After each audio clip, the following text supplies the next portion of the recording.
One simple thing. One simple thing to make journaling easier. And what I have found with one simple thing in this series is that everybody needs to know just the one thing that can help them not feel the pressure to be someone else, to compare themselves to someone else when they're doing their journaling. All of this can create a pressure where you don't even start. And we want to start because journaling, junk journaling specifically, is so much fun. Really, you can use just about anything in your journal. I mean, you know what I mean, paper-wise and stuff. But I mean, you can upcycle, you can make it artsy, you can make it memory. I mean, there's so many options, and we need to be freed from the pressure to think what has to be sewn, it can't use glue, it has to be this size. That's not it. You do you. You do the creative side of you. And that's the whole point. One simple thing is just helping you learn to do it easier for you. So I have some prompts of what we're doing in Series 2. Series 1 also has a prompt list like this now. It's all on my Ko-Fi site. They're free. And it's just a good reference tool. So today we're doing number 7, which is use a book page as your base.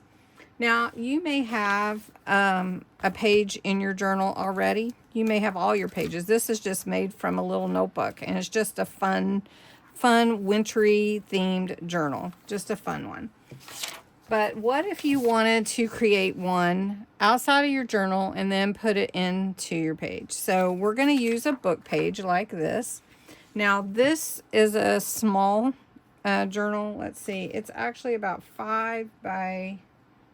Oh, 1, 2, 3, 4, 5, 6, about 5 by 7. Well, this book page is a little bit bigger than that. So I'm going to use my ruler, and we're going to actually just tear it to make it about 5 by 7. So we need to tear it about right here. And I'm going to come in a little bit.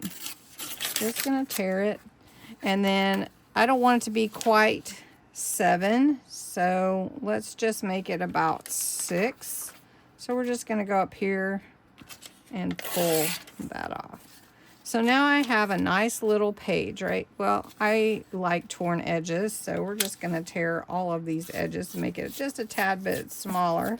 All right, so now I have a nice little background for my page, and I actually picked the page that has winter, wintry, winterized, so I thought it would be fun to have that on the background too.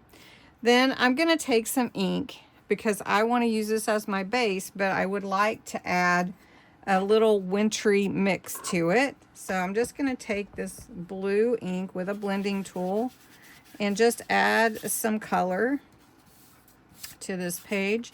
And I could add multiple colors. I could make it vintage by using browns, or I can use inks or whatever I'd like to do.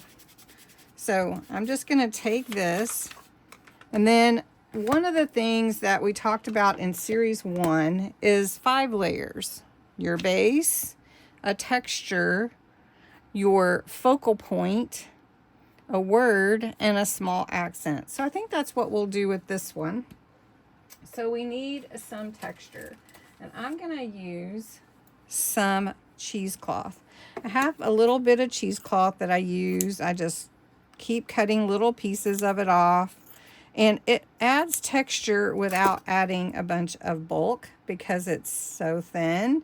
And it really looks pretty cool on your page. Plus, sometimes you can actually even see through it because it's just thin. But you can see that. Okay. So I'm going to add this. I'm just going to add it like that. And use my glue. Make sure I've got my glue open.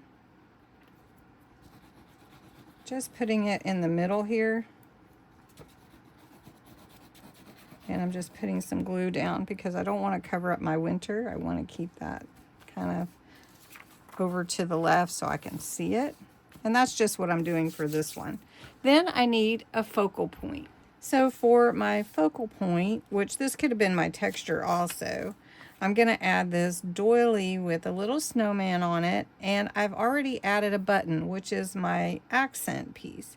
So I'm just going to add some glue to the back of this, and I'm not going to go all the way to the edges on my doily so that it's kind of, it can be pulled, you know, movable, I guess. And then I have Cozy Winter. I put a little sparkle on Cozy Winter. And we'll put this word on here. Now we could put it on the snowman or underneath or up here. I think we'll just put it up here. Kind of tuck it right there. And then we have a really cool little base to add into my journal. And I could add it on any page I wanted to because I made sure that it would fit. So see what I mean? Just using a book page as a base. And then I used my 5-layer concept. So anyway, thanks so much for watching, and I hope you enjoyed this one simple thing.